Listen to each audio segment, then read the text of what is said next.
Hi Chandravathi గారు, బాగున్నారా? Okay madam, fine. ఎలా ఉన్నారు మీ బాబు?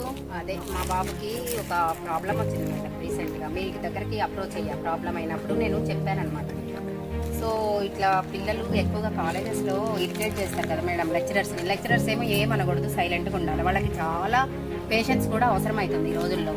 సో ఇలాంటి టైంలో రైట్ డెసిషన్ ఆ స్టూడెంట్స్ మీద చేయడం, నాకు మీ బిహేవియరల్ టూల్స్ యూజ్ చేయడం బెస్ట్ అని నేను ఒక రీల్లో మీరు చూశాను మేడం. సో దానికి అప్రోచ్ అయ్యాను. అది మేడం. ఎలా ఉన్నారండి? ఓకే, మిమ్మల్ని అప్రోచ్ అయ్యాక మీరు కొన్ని సజెషన్స్ ఇచ్చారు నాకు. సో అది ఇంప్లిమెంట్ చేశాడు మా బాబు కాలేజ్లో. సో అది చాలా బాగా వచ్చింది మేడం రిజల్ట్. స్టూడెంట్స్ దగ్గర ఏంటి, ఎలా ఉండాలి, ఏం చేయాలి, ఎలా చేస్తే వీళ్ళకి బాగుంటుంది అనేది బాబు కూడా రికగ్నైజ్ చేశాడు. చాలా సో బాగుంది. పిల్లల బిహేవియర్స్ ని అండర్స్టాండ్ చేసుకోగలుగుతున్నారు. Okay, nice madam.